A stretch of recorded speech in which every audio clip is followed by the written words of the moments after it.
Assalamualaikum warahmatullahi wabarakatuh.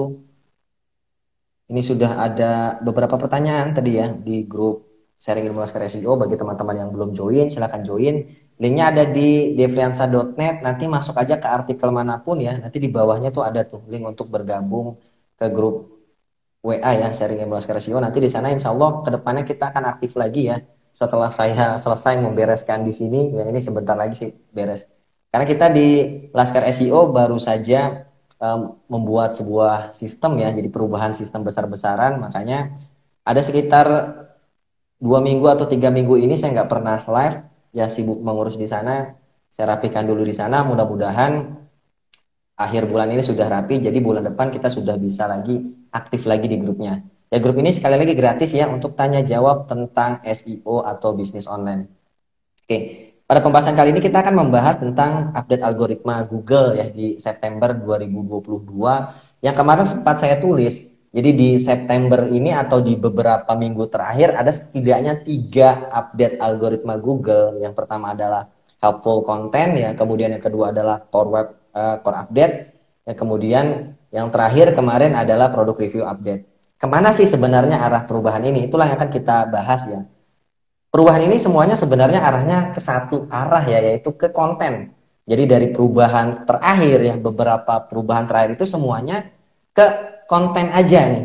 Jadi nggak ke backlink, nggak kemana-mana, tapi ke konten. Intinya adalah Google maunya website-website yang tampil di halaman satu pencarian mereka adalah website-website yang memiliki konten-konten dengan kualitas yang baik. Ya, tidak, bukan konten-konten yang jelek. Seperti itulah intinya. Jadi mereka mau website-website yang muncul di halaman pencarian mereka adalah website-website yang memiliki konten yang bagus, konten yang berkualitas, konten yang menjawab kebutuhan dari user mereka.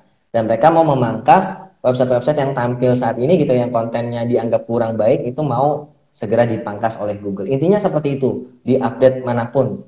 Ya, terus kita harus seperti apa sih? Oke, yang pertama, pastikan Anda menulis ya, satu tadi kontennya konten yang benar-benar bagus ya, untuk user diutamakan bukan untuk mesin pencari. Apakah teknik-teknik SEO yang menerapkan kata kunci di meta title, kata kunci di meta description gitu ya, kata kunci di URL, apakah itu masih cukup efektif?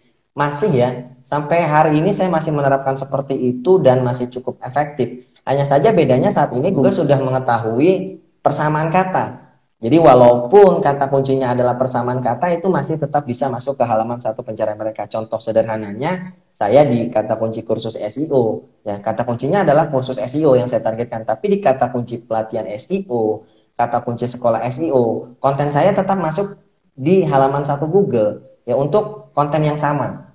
Ya, untuk URL yang sama, yaitu URL kursus SEO. Jadi saat ini Google sudah mengetahui itu.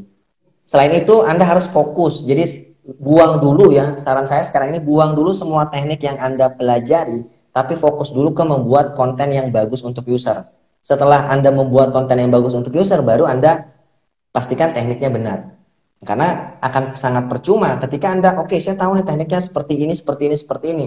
Anda terapkan semua tekniknya, tapi dari segi kontennya kurang bagus atau jelek menurut Google. Konten-konten yang pakai spinner gitu ya, itu udah sulit lah naik. Kalaupun naik, pasti nggak bertahan lama. Ya, itu sepengetahuan saya sih. Kalaupun naik, pasti nggak bertahan lama. Ya, jadi fokus di konten dulu, baru ke teknisnya.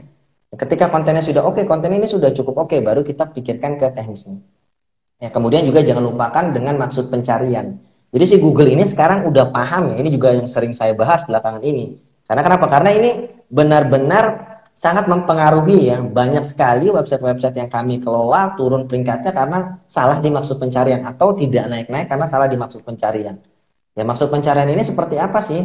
Maksud pencarian ini jadi ketika misalkan Anda menargetkan sebuah keyword A lah taruh, misalkan kursus SEO tadi. Ketika Anda mau menargetkan kata kunci kursus SEO, Anda cek duluan nih di halaman satu Google untuk kata kunci kursus SEO, website-website yang tampil di halaman satu mereka ini kontennya seperti apa? Apakah kontennya konten sharing? Apakah kontennya konten penawaran? Apakah kontennya berbentuk toko online? Itu yang harus Anda pelajari. Kalau kontennya misalkan adalah konten berbentuk toko online atau marketplace yang ada di halaman satu Google untuk kata kunci yang kita targetkan, maka kita butuh membuat kontennya seperti itu juga, seperti marketplace juga tampilannya. Atau misalkan, oh ternyata kata kunci yang saya targetkan, kata kuncinya yang banyak di halaman satu Google adalah kata kunci sharing atau konten-konten sharing. Maka Anda buat kontennya juga konten sharing. Ya kalau misalkan, oh ternyata kata kunci yang saya targetkan banyak di halaman satu Google berbentuk landing page gitu ya.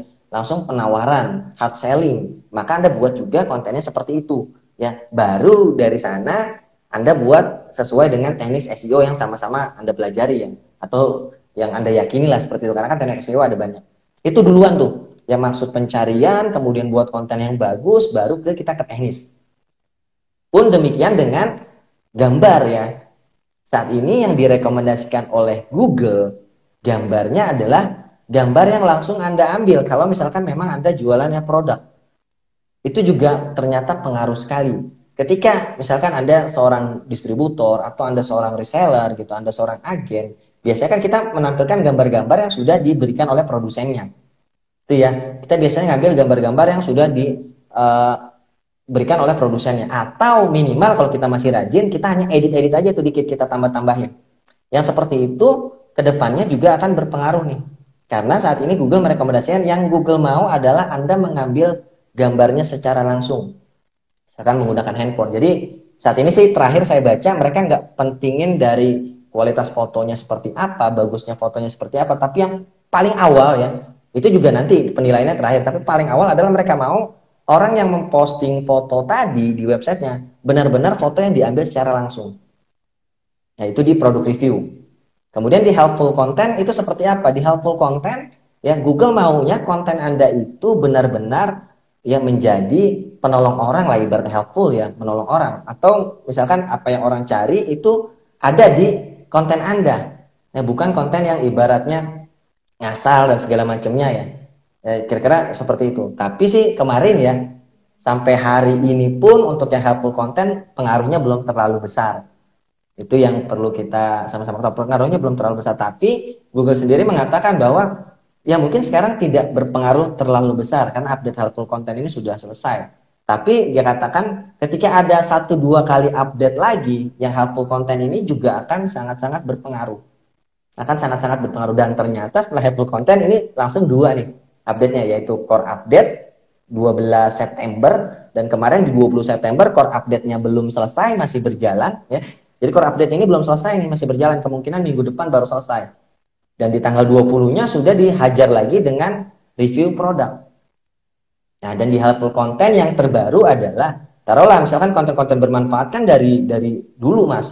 Jadi udah nggak ada masalah dong. Kenapa ada update lagi helpful content? Nah, kalau dulu ya yang membedakan dengan helpful content ini, kalau dulu ketika konten kita tidak bagus ya, ini dulu nih bicaranya, konten kita tidak bagus, yang bermasalah hanya konten itu aja, yang bermasalah hanya URL itu saja, tanpa mempengaruhi website secara keseluruhan.